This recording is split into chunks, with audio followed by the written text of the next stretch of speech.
Hey, this is Russ. Guess what came in? Yeah, my wife's new, discontinued RadMini Step Through 2. Now, I had originally planned to get her the Expand 5, which is the newest version of foldable bikes from Rad Power Bikes. But she wanted the suspension. She wanted the front fork suspension, and the only way to get that was to get the older series, which was the RadMini. And of course, she wanted the Step Through because that's actually I like the Step Through better too. Step Through is much easier for these foldable bikes. But anyways, it took me about an hour and a half to put this together. But I would have gone faster if I didn't take my time. I figured I wasn't in a rush, so I just took my time. Now, it took me longer to build my Rad Rover 5 last year, but that's only because I didn't know what I was doing. I was watching every part of the assembly video and just doing that. Plus, my knee wasn't still good yet, so it was difficult for me to move around and deal with it. So this time, I took my time. I think I could have finished this bike in about an hour. Yeah. Now, I'm not counting the time that it takes to cut the zip ties and get rid of all the foam and all that stuff. I figured that's not really assembly, that's disassembly. You're taking away all the packing material. So I didn't count that time. I'm talking about the actual time to actually put it together. Took me an hour and a half. Could have taken me an hour if I moved along quicker. So we had expected the bike to show up at about 1:30 to 1:30 to 3 o'clock in the afternoon. That's what FedEx said it would be. But they didn't show up until about 5:45 p.m. This seems to be a typical thing. The driver had me sign for it. I didn't have to sign for the Rad Rover 5, which was kind of surprising last year. He just gave it to me and he left. This guy actually wanted me to sign for it, which is what they expect you to do. So I asked him if he had issues with, dropping off bicycles and stuff, and he just said, yeah, it's part of the job. Yeah, it's kind of heavy. It's a big box and everything, but the box does have handles and stuff. So let me talk real quickly about this bike. Even though I know that this bike is discontinued, but what I'm saying is going to be applicable to a lot of the Expand 5 stuff too. So first off, let me say I'm very impressed with the bike. It's small and it's not lightweight. Right?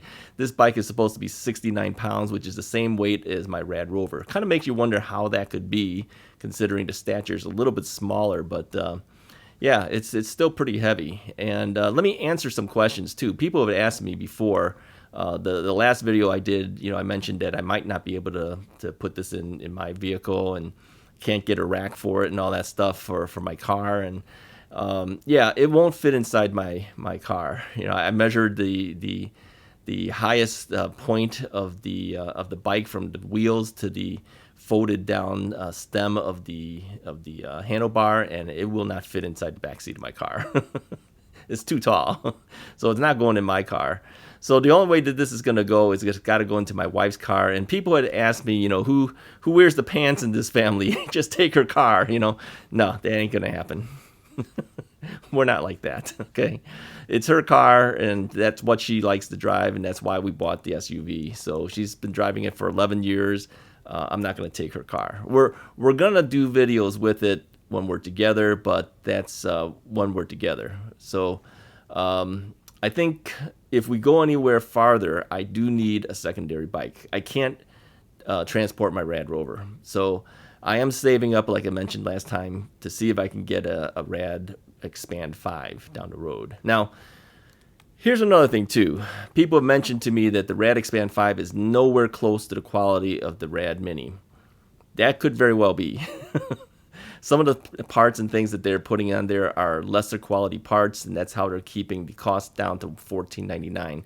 Based on everything costing more now, I know that a lot of us are disappointed that Rad has gone to cheaper quality parts to make a foldable bike, but the reality is that they have to do it. It's just like any other company.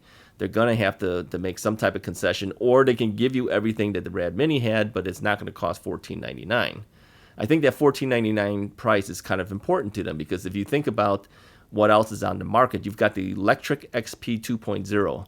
That's $999, right? If you took the RadMini and said, let's just continue with that, and based on probably rising costs to Rad, they can't sell it for $14.99 anymore and still make the same profit. They're going to have to raise that price.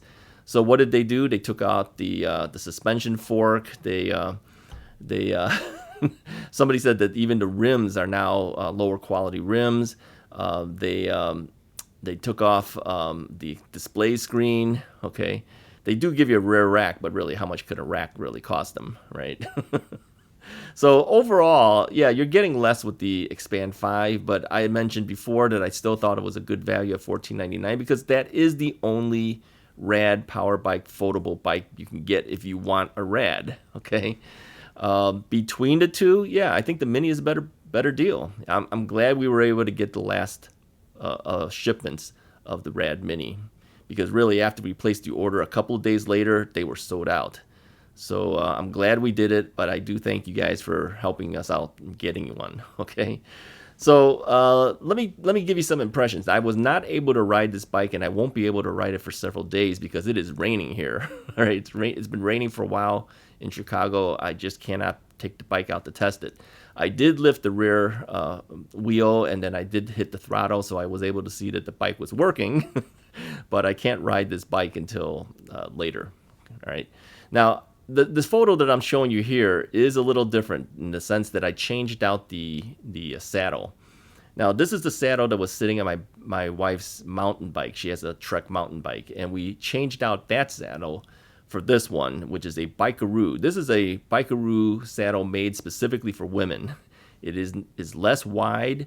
It's very cushy. It's actually more cushier than my Bikeroo. Okay, it has elastomers. It doesn't have springs and stuff. It has the elastomer rubber springs, I'm going to call them. All right. And so when I got on there, I go, yeah, this is actually cushier than my bike saddle, but it is not as wide as the one that I have. And they specifically say it is made for women. I'll put a link in the description below so you can see it. And if you're a woman and you're looking for a Bikeroo seat and you think that the other ones are too wide, this might be one that you might be interested in looking at. I think the current price is around the $27, $28 range on Amazon, but I'll put an affiliate link down there so you can look at that. Overall, I think the quality of these things are very good. I'm very surprised. What should I have bought one of these first instead of buying the Rover? No, I like the Rad Rover. I like my large bike, but I know that bike would be way too big for my wife. She's not that tall. I think she's maybe like 5'4", 5'5", something like that. And like I said, she's normal sized. She doesn't weigh anything in comparison to what I weigh. This is going to be really easy for her to ride. Okay. So we got a free front basket because they were doing a buy one get one type of thing for the month of March. So if you bought a Rad Rover, any type of Rad power bike, you would get a free rack. And so I was able to get a free front rack. They are sold out of the rear racks, and I'm waiting for that to come in because I will put the rear rack on there if they make them available again. Some people had said that maybe they won't bring them back in, but I think they will because it's still on the website. If they didn't have any plans to ever bring it back in again, I think they would have taken it off the website. It just says that it's all sold out for now, but I think they're coming back in with them. So anyways, I'm looking for a black one. when that comes in, I'll put it on there. I don't believe that my wife will be carrying a whole lot of stuff on there, but I think it looks a lot nicer with the rear rack. And then if you ever decide to bring a secondary battery to it, it's easier to strap on the battery on the rear rack. Okay. Let me talk real quickly about batteries too, since we're talking about batteries. You might be wondering, how's the progress on the BMS on my Chinese triangle battery from Unit Pack Power? Well, that came in yesterday too. I was really surprised. It came in through U.S. mail, and it was a label that was slapped on top of another label, so I couldn't read the stuff on the bottom label, but there was a zip code on there, so I traced back the zip code to see where was this shipped from. Franklin Park, Illinois. I was expecting this thing to come from China. Maybe it came from China, went to someplace in Franklin Park, Illinois, and then Franklin Park, Illinois shipped it to me. I have no idea, but it came in a lot faster than I thought. I will be doing a video on the installation of this new BMS. It's really simple from what I can see. It's all plug and play for most of it. There's a lot of cables on that thing, all right? But it is a plug and play type of thing. So they don't want me cutting any cables or doing any, well, they don't want me cutting any of the thin wires that are already on a snap connector. They just want me to snap connect this BMS to those things already. And then there's only 3 wires that I have to cut and solder. So this has got to be the positive and negative terminals for the battery. And then I don't know what the third one is, maybe a ground wire or something. So 2 thicker wires, 1 thin wire has to be soldered together. And I'm going to run out and get some heat shrink wrap. Heat shrink tubing. I think that's probably the best way to call it. I'm going to run out to Menards and pick up some of that. And then I'll do the surgery to it. I'll record that for you too, and then we'll have to test it out. But again, like I said, it's raining here. It's going to be very difficult. I probably will not be able to ride the bike for a little bit of time, but I'll at least do the video on how I do the installation of the BMS onto the battery, and then we'll take some measurements to make sure that everything's running properly. So those are the updates. Everything came in. I'm very happy everything came in. The bike has been built. It's real easy to do. I'm still saving up for an Expand 5 for myself because that is the only foldable bike left that you can buy from Rad.